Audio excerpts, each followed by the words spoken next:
now joined by Jack Posobiec. And Jack, I want to talk to you about two things. One, you are really manifesting the March on Google. You've made significant ground on that. We'll talk about that. But also I want to talk about the deep state, George Soros, McMaster's, and some developments there, as well as the ties to North Korea. But let's start on the March on Google.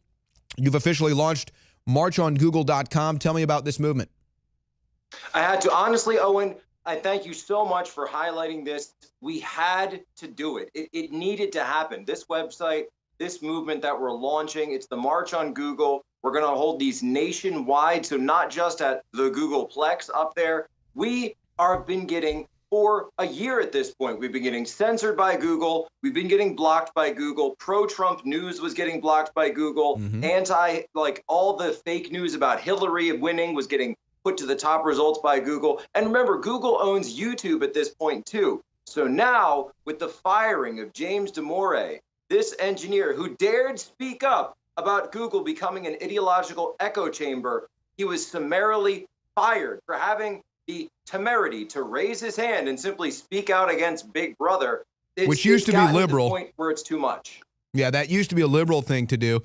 It's amazing to me because this is really the first organized call to action that we've really seen against any of this censorship. Yeah, we've done the videos. Yeah, we've done the reports. Yes, we've shown it in live time. Now you're talking about ground level street action. I know this is something that Mike Cernovich has been calling for as well, but let's talk about the actual march. Right now you have the date listed for Saturday, August 19th. How can people get involved?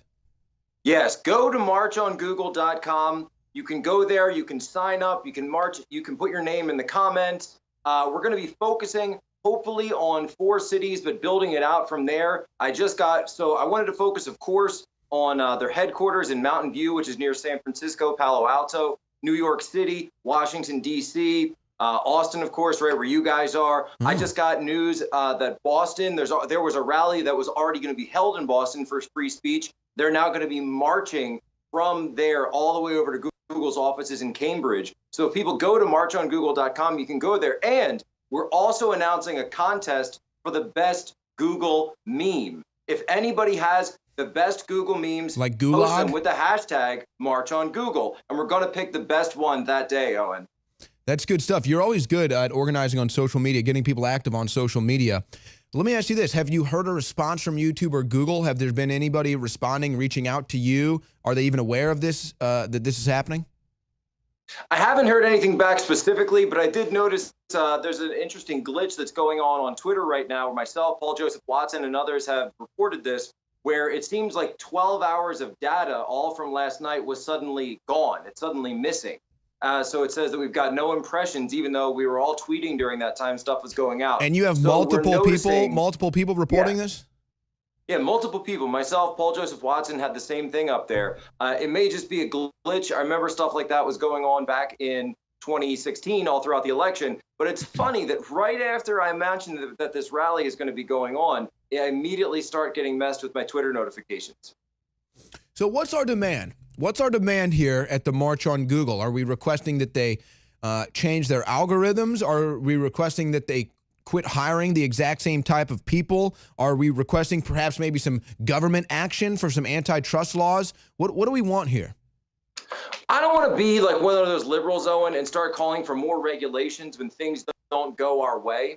But I do want people to wake up and realize that Google has been in bed. Google has been in bed with the government. They were in bed with the Obama administration. They were in bed with the Hillary Clinton campaign. We need to expose the fact that you're talking about a company, yes, a private company that is very much in bed with the federal government. They've had many regulations that have been written to their specifications to include this net neutrality that George Soros was involved in. And so we are sick and tired of it. And we want Google to open up and simply say that you can allow freedom of speech, you can allow diversity of thought, and to stop censoring us, to stop delisting us. If that does not take place, we might have to move to the next step, where we're starting to call for boycotts, and we start to call for people to move off of Google onto other search engines that aren't going to be treating people for having a different political opinion like second-class citizens. Yeah, and I use DuckDuckGo right now as my primary source here at work. Another one that's starting up is, I think it's called startpage.com or something like this. So there are some competitors. You still have to admit Google does still have the best SEO as far as when they're not rigging it.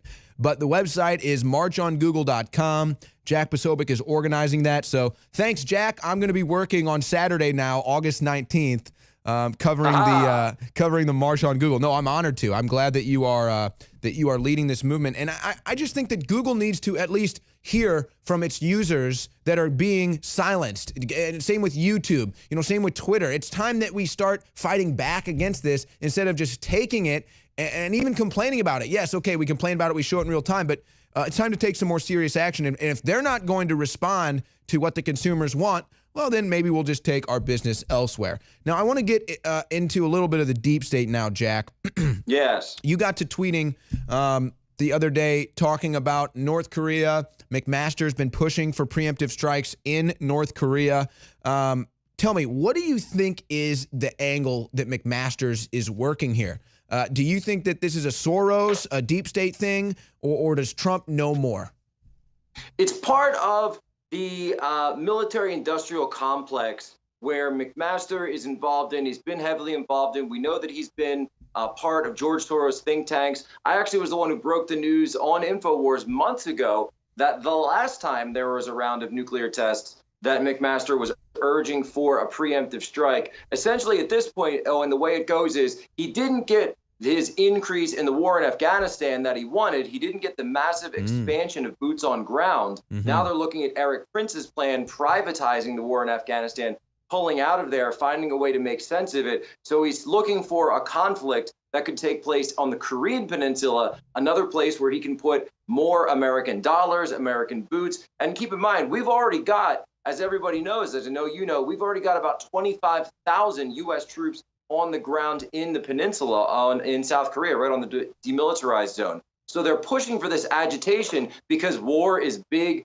business for these people. It's big business for the hedge funds. And that's exactly where George Soros gets a ton of his money. We know he lost billions in the stock market rally because he was betting against Donald Trump's win. Donald Trump did win. He lost a ton of money. He's looking to get that back. Yeah, and McMaster's is the only one of Trump's 4 generals that has the Clapper Brennan Chrome Dome, if there's anything to that. But it's interesting as well, you pointed out now that Venezuelan government officials are saying that McMaster's has ordered the CIA to back a Maduro coup. So you kind of got all this weird stuff with McMaster's, all this deep state connections with George Soros. Not to get lost in the Venezuela track for a second, but back to North Korea. What do you think the odds are that perhaps the deep state is trying to work in leaks or propaganda, pushing it out through the Washington Post to try to irk Trump into a war with North Korea?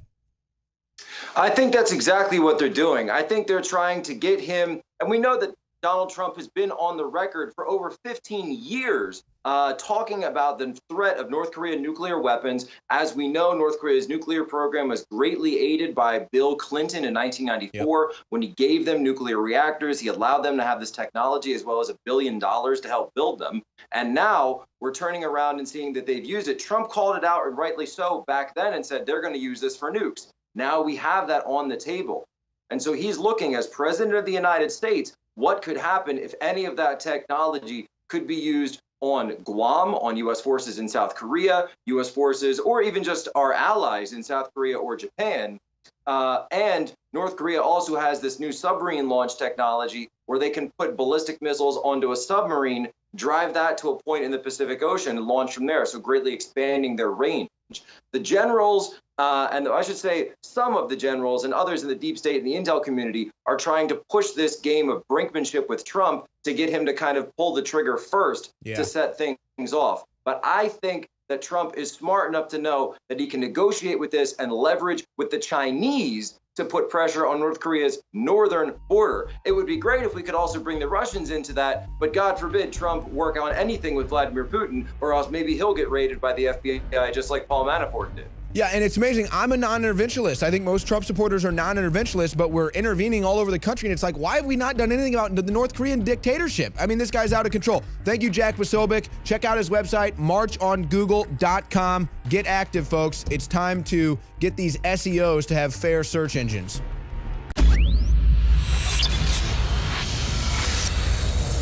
We're selling a product, DNA Force, that is the very best nutraceutical that we can produce. Dr. Group, you took years for you to develop DNA Force for us. It's been something that I've been working on for a long time, Alex, because I think it's very, very important.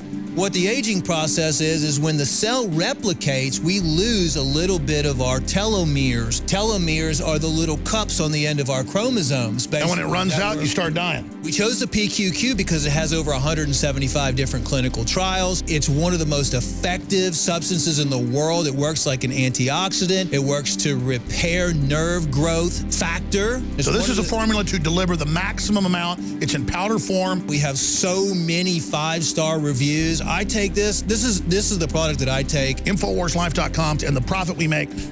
We fight the globals. We fight the New World Order. Secure your DNA Force today at InfoWarsLife.com or call toll free 888-253-3139.